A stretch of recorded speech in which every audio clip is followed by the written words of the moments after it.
नक्कीच हा टॉपिक हाय वेटेजचा टॉपिक आहे. बघा याच्या डोक्यावर काहीच नसतं, म्हणजे काय असतो 1 असतो. तर 0 × x काय होणार, ही टर्म निघून जाणार आहे. येस, सॉल्व्ह करताना ती आपल्याला स्टेप बाय स्टेप सॉल्व्ह करायची, म्हणजे हे काय असेल आपल्या इक्वेशनचं सोल्युशन असेल. हॅलो स्टुडंट, कसे आहात सगळे? मस्त ना, असायलाच पाहिजे.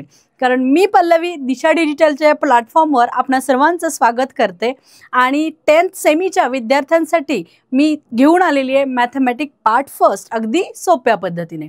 चला तर मग या मॅथ्स पार्ट फर्स्ट मधला पहिला टॉपिक आपण अभ्यासूया, लिनियर इक्वेशन इन 2 व्हेरिएबल, आणि याचसोबत काही इक्वेशनही सॉल्व्ह करूयात. चलो फर्स्ट टॉपिक सुरू करूयात, लिनियर इक्वेशन इन 2 व्हेरिएबल.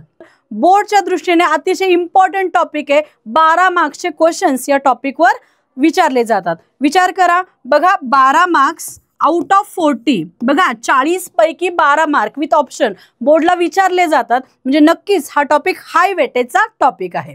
चला आता मग सुरुवात करूयात आपण टॉपिकला, लिनियर इक्वेशन इन 2 व्हेरिएबल. याच्यामधले बघा आपण 1 बाय 1 जे सब कंटेंट आहेत ते सब कंटेंट पाहूयात. याच्यामध्ये या चॅप्टरमध्ये अराउंड 5 एक्सरसाइज आहेत, 5 एक्सरसाइज आहेत, आणि बोर्डच्या दृष्टीने या एक्सरसाइज अतिशय महत्त्वपूर्ण एक्सरसाइज आहेत. बघा प्रॅक्टिस सेट जो 1.1 आहे त्याच्यामध्ये तुम्हाला इंट्रोडक्शन आहे लिनियर इक्वेशनची, आणि तुम्हाला इक्वेशन सॉल्व्ह करायचे जे लिनियर इक्वेशन सॉल्व्ह करायचे ते सायमल्टेनियस इक्वेशन्स आहेत. ओके, बघा बोर्डला ॲक्टिव्हिटी याची गेल्या वर्षी त्याच्या मागच्या वर्षी ही 2 मार्काला विचारली गेली होती. 2 मार्कासाठी इम्पॉर्टंट असा हा प्रॅक्टिस सेट आहे. After that linear equation solve करण्याच्या ज्या 2 मेथड आहेत, पहिली ग्राफिकल मेथड आणि दुसरी डिटर्मिनंट मेथड. बघा ग्राफिकल मेथडमध्ये तुम्हाला कोऑर्डिनेटच्या व्हॅल्यूज ज्या काढायच्या आहेत, तर त्या व्हॅल्यूज काढण्यासाठी 1 मार्काला बोर्डला क्वेश्चन येतो, आयदर तो MCQ मध्ये येतो किंवा 1B मध्ये येतो. त्यानंतर प्रॅक्टिस सेट 1.2 मध्ये जो चार्ट दिलेला आहे, डेफिनेटली तो चार्ट 2 मार्काला बोर्डला येतोच येतो. आणि जो हॉट्स क्वेश्चन आपण म्हणतो, higher order thinking level question, जो तुम्हाला अवघड वाटतो, बरोबर आहे, ॲक्च्युली अवघड नसतो, सोपाच असतो, तो क्वेश्चन 100% तुम्हाला याच टॉपिकमधून विचारला जातो. ओके, सो 1 मार्क, 2 मार्क आणि 3 मार्कचे क्वेश्चन प्रॅक्टिस सेट 1.2 मधून बोर्डला विचारले जातात. नंतर बघा 1.3 मध्ये काय आहे, डिटर्मिनंट मेथड, त्यालाच क्रॅमर्स रूल आपण म्हणतो.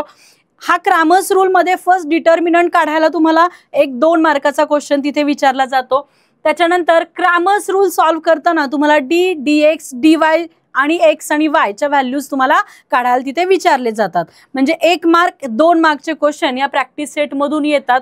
पूर्ण इक्वेशन तुम्हाला बाय क्रॅमर्स रूलने सॉल्व्ह करायला सांगितलं तर तो प्रश्न 3 मार्काला बोर्डला विचारला जातो.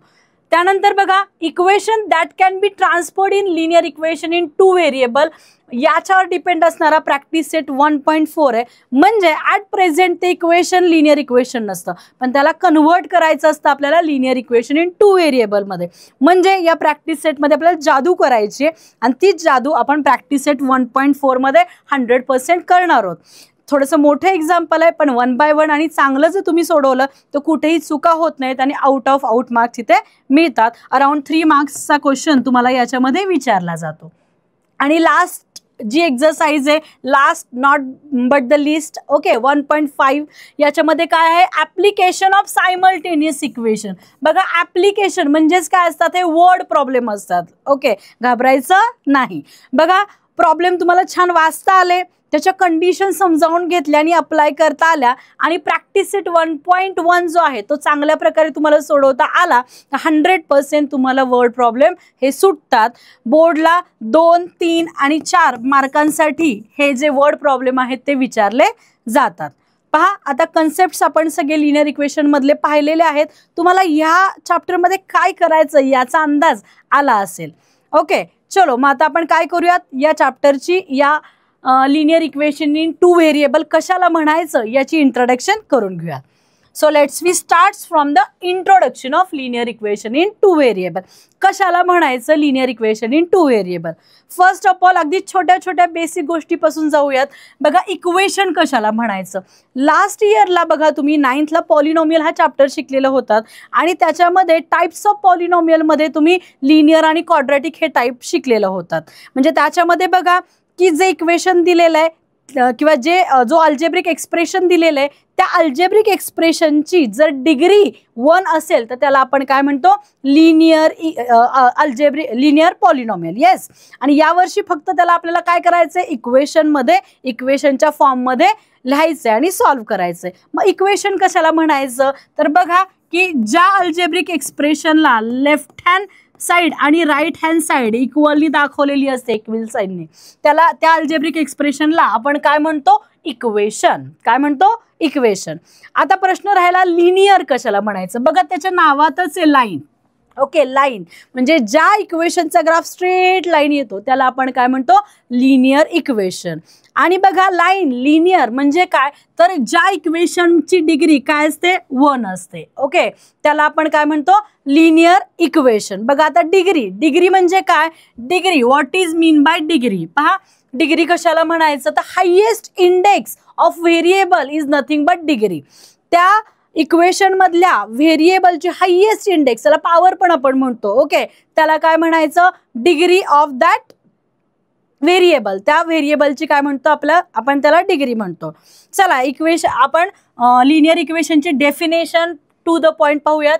an equation which containing two variables, okay, two variables and the degree of each term containing variable is 1 is called linear equation in two variable. म्हणजेच बघा एक एक्झाम्पल घेते, 2x plus y is equal to 0. आता हे जे equation आपण बघतोय आत्ता सांगितल्याप्रमाणे याच्यामध्ये काय आहे, 2x plus 3 is equal to 0. आता सांगितल्याप्रमाणे बघा या इक्वेशन मध्ये एकच व्हेरिएबल आहे x, बरोबर. आणि ह्या x ची जी इंडेक्स आहे ती काय आहे, 1 आहे. बघा याच्या डोक्यावर काहीच नसतं म्हणजे काय असतो, 1 असतो. मग ही याची डिग्री आहे का, हायेस्ट इंडेक्स आहे का, पाहूयात. बघा इथे 1 आणि हा कॉन्स्टंट आहे, जो नंबर आहे त्याची डिग्री नेहमी काय असते, 0. म्हणजे हायेस्ट पॉवर काय झाली, 1, बरोबर. म्हणून याला आपल्याला काय म्हणता येईल, लिनियर इक्वेशन म्हणता येईल. ओके. आता आपण linear equation in two variable म्हणू शकतो का याला, तर नाही. याच्यामध्ये काय आहे, फक्त एकच व्हेरिएबल आहे आणि ते आहे x. मग linear equation in two variable कशाला म्हणायचं. अजून एक एक्झाम्पल घेऊयात आपण. बघा example, 2x plus 3y plus 4 is equal to 0. आणि आता आपण म्हणू शकतो ह्या व्हेरिएबलला linear equation in two variable, कारण यातली पहिली कंडिशन, याच्यात 2 व्हेरिएबल आहेत x आणि xच्या व्यतिरिक्त अजून एक व्हेरिएबल आहे y, म्हणजे 2 व्हेरिएबल आहेत याच्यामध्ये. आणि जर व्हेरिएबलची आपण पॉवर बघितली तर x ची पण पॉवर आहे 1 आणि y ची पण पॉवर आहे 1. म्हणजे जे व्हेरिएबल्स आहेत त्या इक्वेशन मध्ये त्याची डिग्री काय झाली, 1 झाली. आणि म्हणून या इक्वेशनला काय म्हणू शकतो आपण, linear equation in two variable. Okay, in short बघा linear equation in two variable आपल्याला आयडेंटिफाय करायचं असेल तर काय पहिली गोष्ट बघायची की त्या इक्वेशन मध्ये 2 व्हेरिएबल आहेत का, तर येस आहेत. आणि त्याची डिग्री जी पॉवर आहे ती 1 आहे का, तर येस पॉवर 1 आहे. म्हणून हे काय झालं, linear equation in two variable. हेच इक्वेशन तुम्ही अशाही फॉर्मॅटमध्ये लिहू शकता, 2x plus 3y हा +4 इकडे गेल्यावर -4 असंही लिहू शकता. हे सुद्धा काय झालं, linear equation in two variable. Yes. आता बघा इंट्रोडक्शन नंतर आपण इक्वेशनचा जनरल फॉर्म बघूयात. इक्वेशन जनरल फॉर्म मध्ये कसं लिहायचं, तर पहा इथे ax plus by plus c is equal to 0 हा काय झाला, या लिनियर इक्वेशन इन टू व्हेरिएबलचा जनरल फॉर्म झाला. बघा इथे मी लिहिते ax plus by plus c is equal to 0. Okay, म्हणजे c ची टर्म ही इक्वलच्या साईनच्या इकडेच आली पाहिजे आणि इक्वल टूच्या साईनला तिकडे काय असला पाहिजे, 0च असला पाहिजे. म्हणजे अशा प्रकारे जे इक्वेशन तुम्ही लिहाल ते इक्वेशन कोणत्या फॉर्मॅटमध्ये असतं, जनरल फॉर्ममध्ये. ओके, आता याच्यामध्ये हे इक्वेशन लिहिताना एक कंडिशन आहे. पहिली कंडिशन काय आहे की a b c हे सगळे काय पाहिजेत, रियल नंबर्स पाहिजेत. काय पाहिजेत, real number. a b c are real numbers. Okay, म्हणजे ते पॉझिटिव्ह चालतील, निगेटिव्ह चालतील, फ्रॅक्शन चालतील, पण ते काय असले पाहिजेत, रियल नंबर असले पाहिजेत. आणि सेकंड कंडिशन आहे की a and b is not equal to 0 at a time. म्हणजे हा बघा ए म्हणजे काय, जो एक्सचा व्हेरिएबल दिलेला आहे, ह्या पहिल्या व्हेरिएबलचा कोइफिशियंट दिलेला आहे आणि दुसरा व्हेरिएबल म्हणजे वाय त्याचा कोइफिशियंट दिलाय बी, बरोबर. तर ए आणि बी हा 0 असता कामा नये. बघा काय होईल जर ए आणि बी 0 असेल तर. पहा एक एक्झाम्पल घेऊयात. काय एक्झाम्पल, 3x + 2y + 4 = 0. याच्यामध्ये मी 3 0 ठेवला. बघा ह्या 3 ची व्हॅल्यू, या ए ची व्हॅल्यू काय घेतली मी, 0 घेतली. तर मग बघा या 3 च्या ऐवजी मी 0 पुट केला, तर 0 × x काय होणार आहे, ही टर्म निघून जाणार आहे. येस, मग राहणार काय फक्त 2y + 4 = 0. म्हणजे बघा याच्यामध्ये एकच व्हेरिएबल आहे, मग ते लिनियर इक्वेशन इन 2 व्हेरिएबल होईल का, नाही होणार. लिनियर इक्वेशन होईल पण इन 2 व्हेरिएबल होईल का, नाही. म्हणून ए 0 असता कामा नये. सेम लाईक दिस बोर्डकडे तुम्ही बघताय तर इथं 2 च्या ऐवजी मी काय घेतलं, 0 घेतलं. मग बघा 0 × y, बघा इक्वेशन आहे 3x प्लस, आता या 2 च्या ऐवजी काय घेतला मी, 0y + 4 = 0. तर ही टर्म पूर्ण काय होते, निघून जाते. म्हणजे काय राहिला, 3x + 4 = 0. लिनियर इक्वेशन राहील कारण बघा एक व्हेरिएबल आहे आणि त्याची डिग्री काय आहे, 1 आहे. पण ते इन 2 व्हेरिएबल असेल का, नाही. ते काय होणार आहे, लिनियर इक्वेशन इन 2 व्हेरिएबल राहणार नाही. आणि म्हणून ही कंडिशन अतिशय महत्वाची आहे. ए आणि बी हा 0 असता कामा नाहीये. बघा ए हा पहिल्या व्हेरिएबलचा काय आहे, कोइफिशियंट आहे. बी हा दुसऱ्या व्हेरिएबलचा कोइफिशियंट आहे आणि सी टर्म्स काय असते, कॉन्स्टंट असते, त्याला कोणताही व्हेरिएबल नसतो. ठीक आहे. तर या 2 कंडिशन ज्या आहेत तर त्या 2 condition linear equation in 2 variable ओळखण्यासाठी सुद्धा काय आहेत, इम्पॉर्टंट आहेत. नेक्स्ट पाहूयात, काही इक्वेशन्स घेऊयात आपण की जी बुकमध्ये तुम्हाला टेबल दिलाय आणि ती इक्वेशन तुम्हाला लिनियर इक्वेशन इन 2 व्हेरिएबल आहेत की नाही ही ओळखायची आहेत. येस, आणि मग ती का आहेत आणि का नाहीत याचंही आपल्याला रिझन तिथे द्यायचं आहे. चलो 1 बाय 1 पाहूयात. पहिले इक्वेशन 4m + 3n = 12. तर या इक्वेशन मध्ये आपली पहिली कंडिशन काय, कंडिशन 2 व्हेरिएबल असणं अपेक्षित आहे. बघा m आणि n हे 2 व्हेरिएबल तिथे आहेत आणि या व्हेरिएबलची जी पॉवर आहे ती काय असली पाहिजे, 1 असली पाहिजे. इथे काहीच नाहीये डोक्यावर लिहिलेलं, बरोबर आहे. म्हणजे आपण काय सांगू शकतो, द व्हेरिएबल, जो व्हेरिएबल आहे त्या व्हेरिएबलची पॉवर काय आहे, 1 आहे. त्यामुळे काय म्हणू शकतो याला, yes it is linear equation in 2 variable because each variable having degree or power is 1, therefore it is linear equation in 2 variable. yes.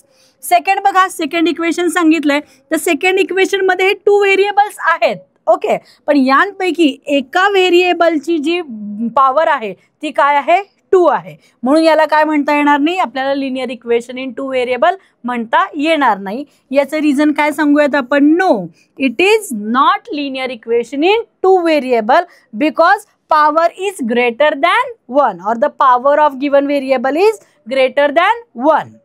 Yes. Next हा बघा √2x - √5y = 16. तर या इक्वेशन मध्ये बघा x आणि y हे 2 काय आहेत, व्हेरिएबल आहेत आणि जे कोइफिशियंट आहेत ते कोइफिशियंट रियल नंबर आहेत. अंडर रूट आहेत ते सड आहेत पण ते काय आहेत, रियल नंबर आहेत. आणि या व्हेरिएबलची डिग्री काय आहे, 1 आहे. म्हणजे या इक्वेशनला काय म्हणू शकतो आपण, yes it is linear equation in 2 variable because degree of given variable is 1.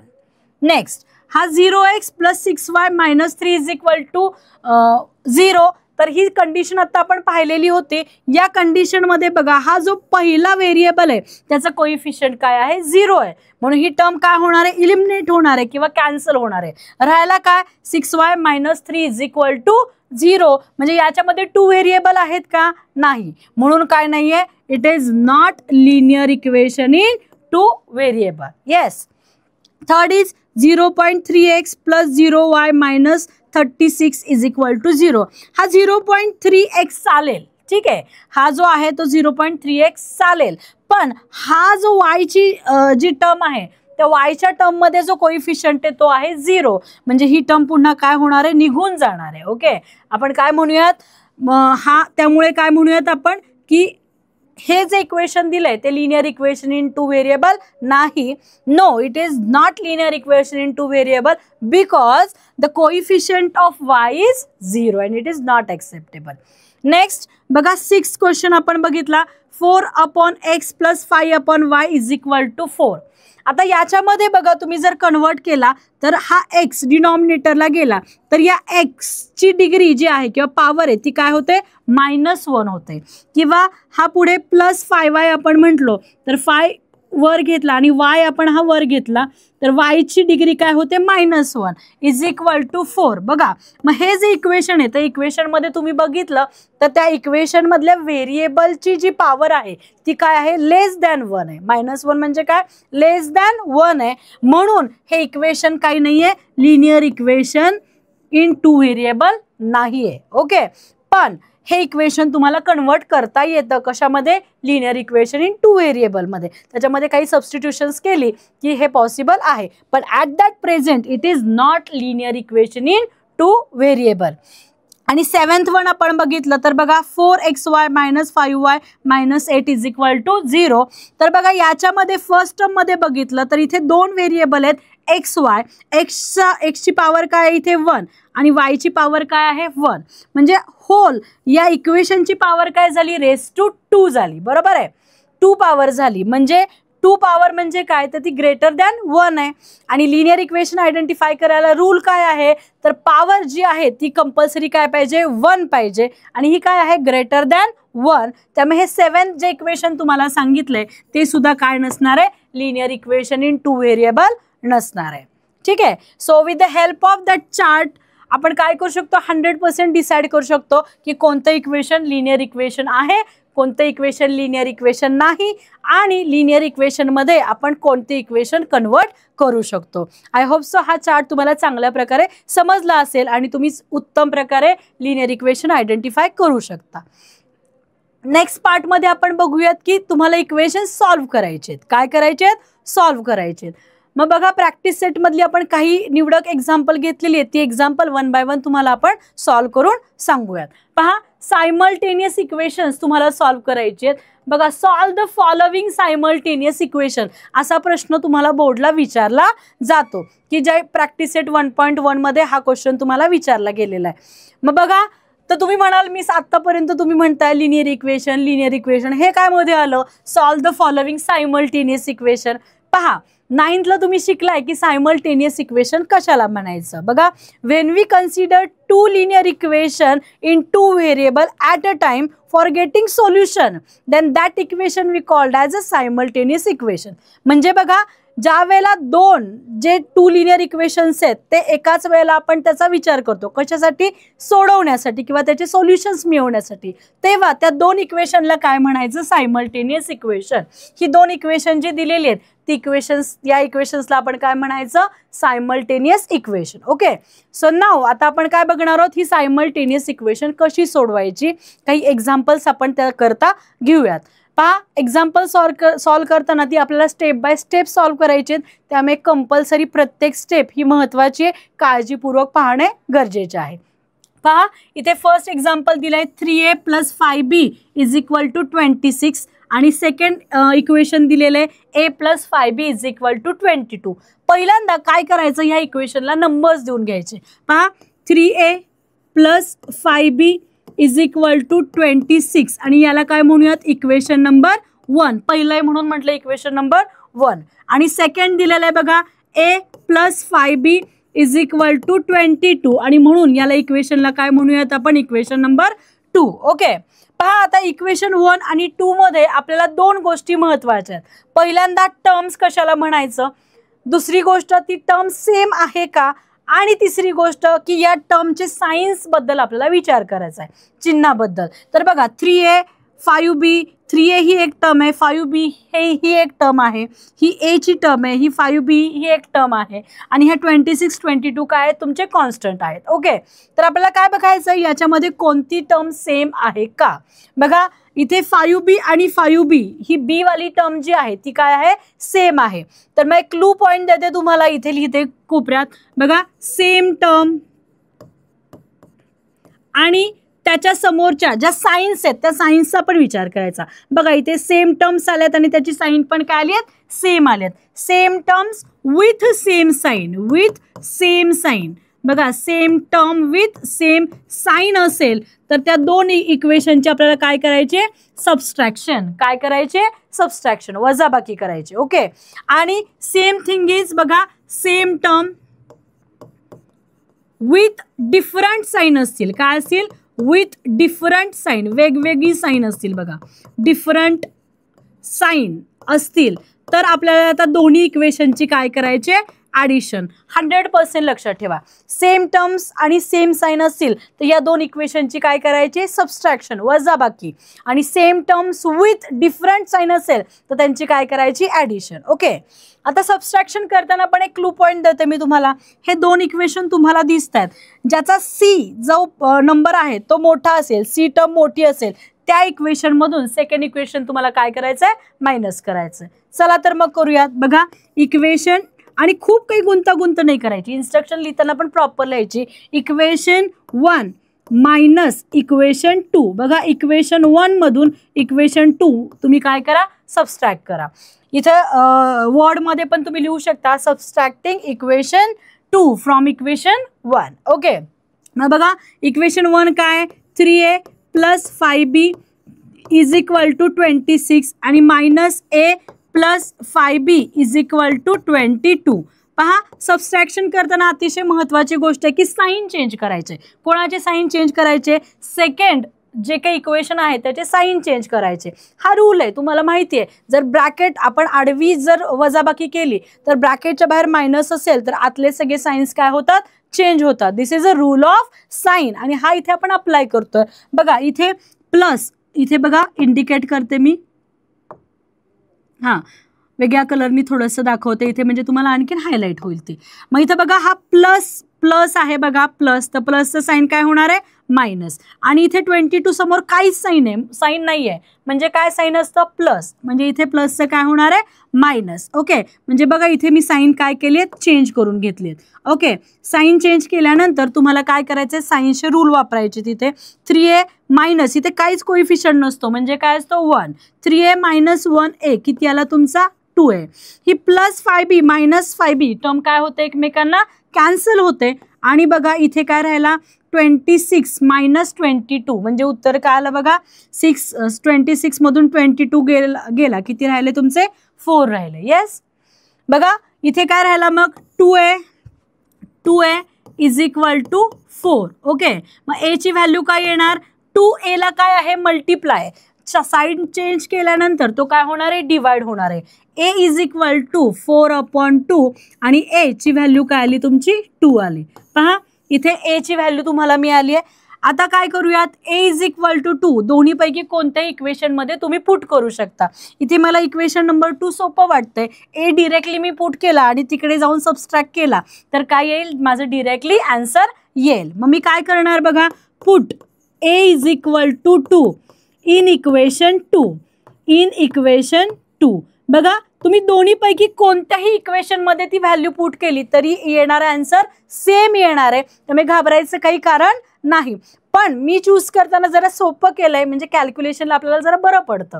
Yes. मग बघा a plus 5b is equal to 22 या इक्वेशनमध्ये a ची व्हॅल्यू मी पुट केली, 2 plus 5b is equal to 22. So 5b as it is इथे ठेवला मी, 22 हा plus 2 आहे, साईड चेंज केल्यावर काय झाला तुमचा, -2 झाला. ओके. पुढे कंटिन्यू करूयात आपण. बघा 5b इज इक्वल टू, बघा इथे 22 मायनस 2 काय आला, 20. येस 20. आणि मग इथे b ॲज इट इज आपण ठेवूयात, हा 20. 5 आणि b मध्ये कशाचं रिलेशन आहे, मल्टिप्लिकेशन. साईड चेंज केल्यानंतर तो काय होणार आहे, डिवाइड. सो 20/5 आणि b ची व्हॅल्यू काय आली, 5 4 जा 20. म्हणजे बघा इथे आपल्याला एक व्हॅल्यू मिळाली a ची आणि इथे b ची व्हॅल्यू मिळाली आहे आणि हेच काय असेल आपल्या इक्वेशनचं सोल्युशन असेल. ओके. सो पूर्ण वाक्यात आपण लिहूयात, solution of an equation that is value of ab is equal to 2 and 4. बघा तुम्ही जर ab लिहित असाल तर पहिल्यांदा इथे a चीच व्हॅल्यू आली पाहिजे आणि मग इथे बी ची value. Okay, and this is a solution of an equation. आता सोल्युशन म्हणजे काय तर बघा ए आणि बी ची व्हॅल्यू तुम्ही जर या इक्वेशन मध्ये पुट केली आणि सॉल्व्ह केलं तर left hand side is equal to काय येते राईट हँड साइड. आणि हा कन्सेप्ट आपण 9 ला पाहिलाय. तुम्ही व्हॅल्यू पुट करू शकता आणि रिचेक करू शकता आपला आन्सर करेक्ट आहे की नाही. ओके, चलो नेक्स्ट आपण सेकंड एक्झाम्पल पाहूयात. सेकंड एक्झाम्पल मध्ये बघा इक्वेशन आहे 1/3x + y = 10/3. जशा स्टेप सांगितल्यात तशाच फॉलो करूयात. जरी इथे फ्रॅक्शन असेल किंवा अपॉनच्या टर्म आला तरी घाबरायचं काहीच कारण नाही. ओके, आपण हे दिलेलं इक्वेशन सिम्पलेस्ट फॉर्म मध्ये कन्वर्ट करू शकतो. कसं तर ते स्टेप बाय स्टेप बघूयात. येस, चलो पहिल्यांदा फर्स्ट इक्वेशन आपण लिहून घेऊयात. 1/3x + y = 10/3. आता तुमच्या लक्षात येत आहे की जो जनरल फॉर्म आहे तो जनरल फॉर्म इथे दिसत नाहीये. मग काय जास्त आहे तर हा डिनॉमिनेटर जास्त आहे. तुम्हाला नको का? येस, मग आपण काय करूयात या पूर्ण इक्वेशनला 3 ने मल्टिप्लाय करूयात. ओके, बघा multiplying both side of equation side of an equation by 3 ने काय करूयात मल्टिप्लाय करूयात. एक लक्षात घ्या सगळ्या टर्मला तुम्हाला काय करायचंय 3 ने मल्टिप्लाय करायचंय. सी काय येणार बघा 3 × 1/3x + 3 × काय येणार y = 10/3 × काय आला इथे 3. मग बघा इथे 3 काय झाला कॅन्सल झाला म्हणजे 1 × x काय आला हा 1x + 3 × y काय झाला 3y आणि इथे पण 3 कॅन्सल झाला म्हणजे इथे आला 10 आणि याला काय म्हणूयात इक्वेशन नंबर 1. बघा अतिशय साध्या पद्धतीने आपल्याला इक्वेशन नंबर 1 अगदी व्यवस्थित आणि ॲक्युरेट मिळालेलं आहे. सो इक्वेशन 1 आपण इथे लिहून घेऊयात. सेम सेकंड इक्वेशन पण आपण असं चेंज करूयात. सेकंड इक्वेशन काय दिलेलं आहे सी 2x + 1y 1/4y = 11/4. आता बघा जसं वरच्या आधीच्या इक्वेशन मध्ये 3 डिनॉमिनेटर प्लेसला होता तो नको म्हणून आपण 3 ने मल्टिप्लाय केलं. आता इथे तुम्ही सांगू शकता की कशाने मल्टिप्लाय करायचंय. येस, चला बरोबर 4 ने आपण काय करूयात मल्टिप्लाय करूयात. Same instruction multiplying both side by 4 multiplying both side of equation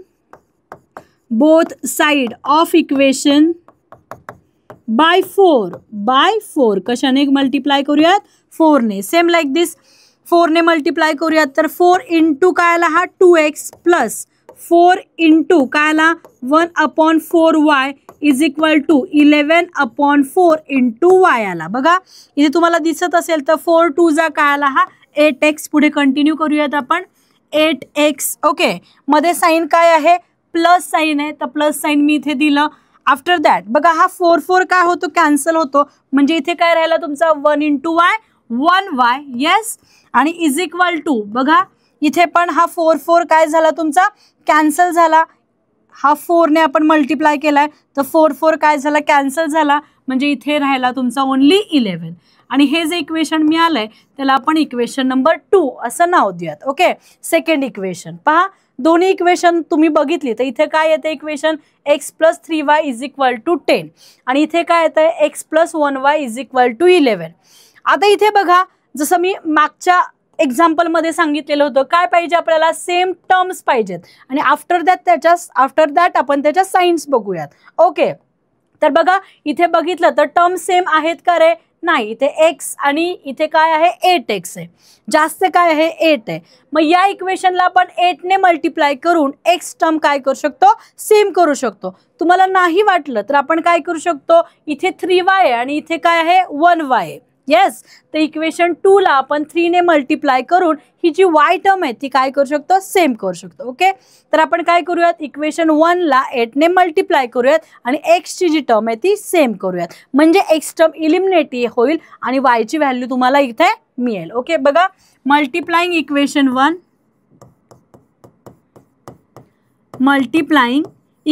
1 bye 8. Okay, काय 8 नेच का कारण ह्या एक्सच्या पुढे काय लिहिलेलं आहे 8 आहे. 100% लक्षात ठेवा.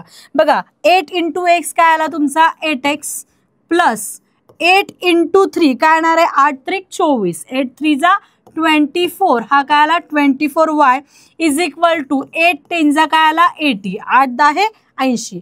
आता हे न्यू इक्वेशन मिळालंय ना, म्हणून या इक्वेशनला आपण काय लिहूयात, इक्वेशन नंबर 3. येस, चलो मग आता आपल्याला इक्वेशन नंबर न्यू मिळालंय की जसं फर्स्ट इक्वेशनचं कन्वर्जन आपल्याला इक्वेशन 3 मध्ये करावं लागलं. कारण का, तर आपल्याला टर्म्स काय करायच्या होत्या, सेम करायच्या होत्या. ओके, मग आता सेम टर्म झालेले जे दोन इक्वेशन्स आहेत ते फर्दर कॅल्क्युलेशनसाठी आपण काय करणार आहोत, सिलेक्ट करणार आहोत. मग कोणतं इक्वेशन सिलेक्ट करायचं, इक्वेशन 2 आणि इक्वेशन नंबर 3. मग याच्यामध्ये बघा जसं मागे सांगितल्याप्रमाणे काय, same terms with same sign असेल तर काय करायचंय, सबस्ट्रॅक्शन करायचंय.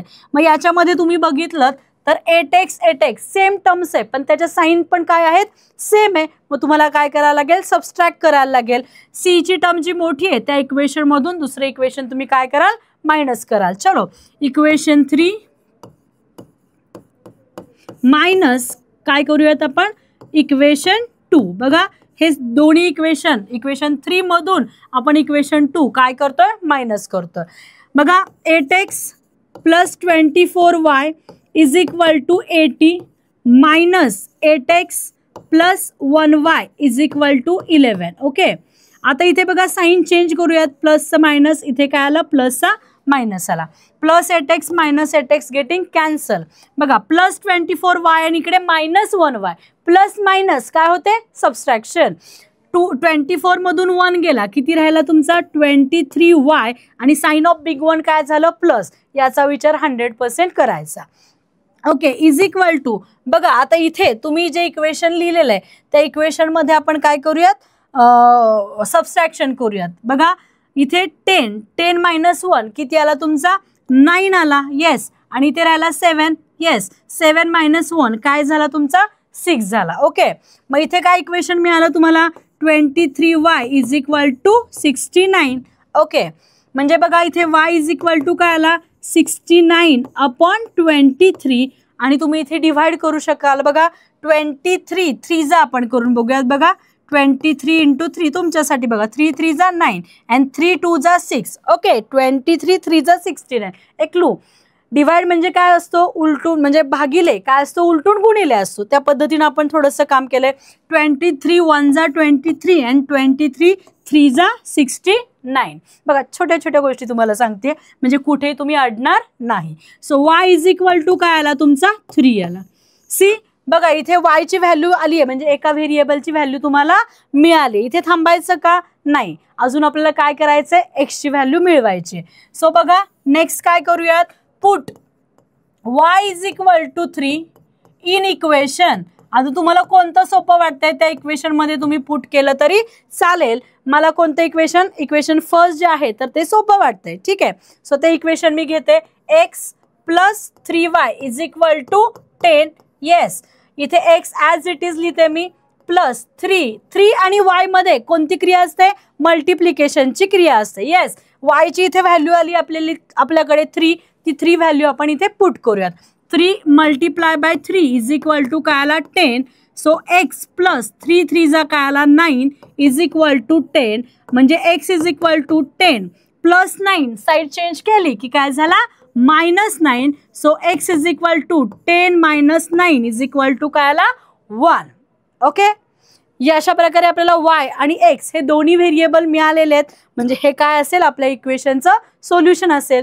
फुल आन्सर लिहूयात आपण. बघा solution of an equation that is value of x and Y. काय लिहिणार आहे, आधी x ची व्हॅल्यू लिहायची, काय येणार 1 आणि नंतर लिहायची y ची value 3. So solution of that equation is 1 and 3. बघा अतिशय सोप्या पद्धतीनं हे इक्वेशन जे आहे तर इक्वेशन मी तुम्हाला सांगितलेलं आहे. अगदी छोट्या छोट्या गोष्टी सांगितल्यात, नक्की ह्या पहा आणि याचा व्यवस्थित सराव करा. याच्यानंतर एक नेक्स्ट एक्झाम्पल बघूयात. प्रॅक्टिस सेट 1.1 मधलंच अतिशय महत्त्वाचं एक्झाम्पल आहे. बोर्डला वारंवार विचारलं गेलेलं एक्झाम्पल आहे आणि जर जी सांगते ती ट्रिक तुम्ही वापरली तर त्या पद्धतीनं अतिशय सोप्या पद्धतीनं तुम्ही हे इक्वेशन सॉल्व्ह करू शकता. पहा इक्वेशन मध्ये आपण काय करतो रे, टर्म कन्सिडर करतो. येस ना, सेम टर्म आपल्याला पाहिजे. इथे 99 आहे, इथे 101 आहे, इथे 101x आहे आणि इथे 99x आहे. येस ना, हा थोडासा करेक्शनचा भाग आहे. इथे y आहे. ओके, हा काय आहे 99x प्लस 101y आहे आणि हा 101x plus 99y is equal to 501 आहे. ओके, आता यामध्ये बघा काय होणार आहे. ओके, बघा हे पुसूयात थोडंसं आपण. हां, तर यामध्ये बघा हे जे व्हेरिएबल्स आहेत, तर व्हेरिएबल्स काय दिसत आहेत तुम्हाला, इंटरचेंजिंग आहेत. बघा एकदा y व्हेरिएबल 101 ला आहे, तर हा y व्हेरिएबल कुठे 99 ला आहे. येस, आणि हा x व्हेरिएबल 101 ला आहे, तर इथे बघा y व्हेरिएबल काय आहे 101 ला. येस ना, म्हणजे ज्या वेळेला व्हेरिएबल इंटरचेंजिंग असेल त्यावेळेला आधीसारखं काम करून चालणार नाही. कारण का, तर जर तुम्ही y टर्म सेम करायची म्हटलं तर या इक्वेशनला 99 ने मल्टिप्लाय करायला लागेल आणि या इक्वेशनला 101 ने. केवढं मोठं कॅल्क्युलेशन होणार आहे. यापेक्षा अतिशय सोपी गोष्ट, आधी ह्या दोन इक्वेशनची ॲडिशन करा. सी, इक्वेशनला आपण नंबरिंग करूयात. हां, equation 1 99x plus 101y is equal to 499 equation number 1. आणि बघा 101x plus 99y is equal to 501 आणि ह्याला नाव देऊयात इक्वेशन नंबर 2. ओके, आता जसं सांगितल्याप्रमाणे आधी ह्या इक्वेशनची ॲडिशन करूयात, दोन्ही इक्वेशनची, आणि नंतर सबस्ट्रॅक्शन करूयात. बघा काय करूयात आपण, add equation 1 and 2. Okay, equation 1 काय आहे 99x plus 101y is equal to 499 plus 101x plus 99y is equal to 501. याची ॲडिशन करून घेऊयात. बघा काय येणार ॲडिशन, 101 प्लस 99 काय आला इथे 200x आला, प्लस इथे पण ॲडिशन केल्यावर काय येणार आहे 200y आणि याची ॲडिशन केल्यावर 9 प्लस 1 10 1. ओके, म्हणजे 0 आणि हा काय झाला तुमचा 1000 झाला. येस, बघा 9 प्लस 1 0, 9 प्लस 1 10 1, हा 0 1, 4 प्लस 1 5 प्लस 5 10. करायची गरज नाही पण तरी करून दाखवलं. आता काय करूयात, ह्याला आपण सोपं रूप देऊयात. काय करूया, सोपं रूप. सोपं रूप देण्यासाठी, सिम्प्लिफाय करण्यासाठी बघा ही x आणि y समोरचा जो नंबर आहे तो सेम आला, त्याच नंबरने अख्ख्या इक्वेशनला आपण काय करूयात डिवाइड करूयात. सी, डिवाइडिंग इक्वेशन बाय 200 ने काय करूयात डिवाइड करूयात. बघा हा काय आला x प्लस हा झाला y आणि इथे 1000 ला 200 ने डिवाइड केल्यानंतर बघा उत्तर काय येतं तुमचं. हां, बघा 1000 डिवायडेड बाय 200. बघा हे करून दाखवते. आन्सर काय आलं 2 5 10 म्हणजे x plus y is equal to काय आला इथे 5. आणि बघा या इक्वेशनला नाव देते मी equation number 3. Okay, yes. Next बघा पुढचं इक्वेशन आपण घेऊयात, इक्वेशन 1 अँड 2 आणि याची आता आपल्याला काय करायचे सबस्ट्रॅक्शन. ओके, तर सबस्ट्रॅक्शन करताना क्लू मी तुम्हाला दिलेला होता, इक्वेशन 2 मधून इक्वेशन 1 मायनस करा. जी सी टर्म मोठी असते ना त्या इक्वेशन मधून दुसरं इक्वेशन तुम्हाला मायनस करायचं आहे. See, equation 2 minus equation 1. Okay, तुम्ही असं केलं तरी चालेल पण सायन्सचा बराचसा गोंधळ होतो, चुकण्याची शक्यता असते, म्हणून जे सांगितलंय त्या पद्धतीने तुम्ही फॉलो करा. येस, बघा 101x plus 99y is equal to 501 minus 99x plus 101y is equal to 499. Okay, बघा 101 मायनस 99 काय आला तुमचा 2x. इथे साईन चेंज करायचे, प्लसचा झाला मायनस, इथे प्लसचा झाला मायनस. सेम लाईक दिस 101 मायनस 99y काय आला तुमचं इथे 2y आणि इथे साईन द्यायचे मोठ्या संख्येचं, साईन ऑफ बिग वन. बघा प्लस मायनस सबस्ट्रॅक्शन आपण केली आहे आणि ही जी मोठी संख्या आहे त्याचं साईन काय केलं आहे आपण इथे लिहिलं आहे, त्याच्या पुढे साईन काय आहे मायनस. जर जर जर तुम्ही इथलं साईन चेंज केलं नाही तर चुकण्याची शक्यता आहे, त्यामुळे सबस्ट्रॅक्शन करताना इथलं साईन मात्र 100% तुम्हाला चेंज करावं लागेल. येस, आणि 501 मायनस 499 इथे पण काय आले तुमचे 2 आले. येस, आता इथे सेम 2 2 2 सेम दिसत आहे, मग डिवायडिंग बाय 2 करूयात. See, dividing by 2 dividing equation by 2 किंवा मग तुम्ही कॉमन सुद्धा घेऊ शकता. ओके, पण डिवायडिंग सोपं जात आहे. म्हणजे इथे काय राहिला x मायनस वाय अँड 2 1 जा 2. इथं कोणी 0 लिहायचं नाही. 2/2 काय असतो 1 असतो. 2 1 जा 2 म्हणजे इक्वेशन नंबर तुम्हाला काय मिळालं इथे 4. बघा इक्वेशन फर्स्ट अँड सेकंडचे ॲडिशन केल्यानंतर तुम्हाला इक्वेशन काय मिळालं इथे पहा. काय मिळालं तुम्हाला equation x plus y is equal to 5. Yes, आणि याला आपण काय नाव दिलं इक्वेशन नंबर 3 तुम्हाला दिसतंय. आणि नंतर इथं सबस्ट्रॅक्शन केल्यानंतर आपल्याला नेक्स्ट इक्वेशन मिळालं x minus y is equal to 1. याला इक्वेशन नंबर 4 नाव देऊयात आपण. ठीक आहे, आता बघा इक्वेशन 3 आणि इक्वेशन 4 मध्ये तुम्हाला x सेम टर्म्स दिसत आहेत आणि त्याच्या साईन सेम आहेत. तर ह्या दोन इक्वेशनची तुम्ही सबस्ट्रॅक्शन पण करू शकता कारण same terms with same sign आहेत. ओके, आणि इथे बघा मायनस वाय आणि इथे plus y, y terms same आहे आणि साईन डिफरंट आहेत, वेगळ्या आहेत, म्हणून तुम्ही ॲडिशन करू शकता. तर पहा सबस्ट्रॅक्शन पेक्षा ॲडिशन कधी सोपी. येस, म्हणून मी काय करते इक्वेशन 3 प्लस इक्वेशन 4 करते. सी इक्वेशन 3 प्लस इक्वेशन 4 या दोन्ही इक्वेशनची काय करते मी ॲडिशन. इन्स्ट्रक्शन मात्र प्रत्येक वेळेला लिहिणं आवश्यक आहे. तुम्ही काय करताय, तुमची नेक्स्ट स्टेप काय आहे हे दिसणं तिथे आवश्यक आहे. ॲडिशन करूयात. बघा x plus y is equal to 5 आणि इथे आला बघा x minus y is equal to 1. याची ॲडिशन करतोय म्हणजे कोणतंही साईन चेंज करायचं नाही. फक्त सबस्ट्रॅक्शन करतानाच तुम्ही साईन चेंज करू शकता. ॲडिशन करताना काही गरजच नसते. येस, सो बघा प्लस वाय मायनस वाय काय झाला कॅन्सल झाला. x प्लस एक्स आला 2x and 5 plus 1 6. Therefore the value of x is equal to 6/2 आणि x काय आला तुमचा 2 3 जा 6 म्हणजे x इज इक्वल टू आला 3. फार सोपं आहे. आता पुट करूयात. एका व्हेरिएबलची तर व्हॅल्यू आपल्याला आली. Put x is equal to 3 in equation. तुम्हाला आवडत्या कोणत्या इक्वेशनमध्ये भरा, पण सोपं इक्वेशन घ्या. आयदर थर्ड आयदर फोर्थ दोन्हीपैकी कोणतेही घेऊ शकता. मी थर्ड इक्वेशन घेते इन इक्वेशन 3. ओके, सो काय आला बघा x plus y is equal to 5 म्हणजे आला 3 plus y is equal to 5 आणि मग y इज इक्वल टू 5 या साईडला प्लस 3 आहे.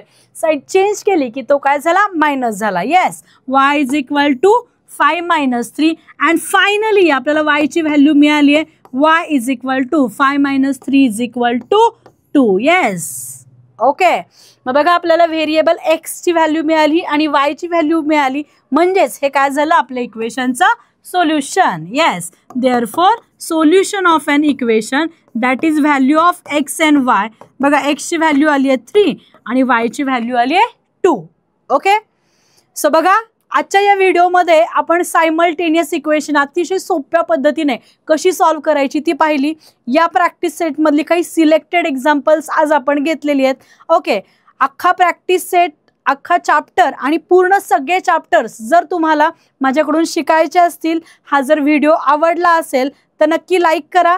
प्ले स्टोअरमधून तुम्ही दिशा डिजिटल ॲप डाउनलोड करू शकता आणि माझे इथून पुढचे सगळे व्हिडिओज पाहू शकता. Thank you so much.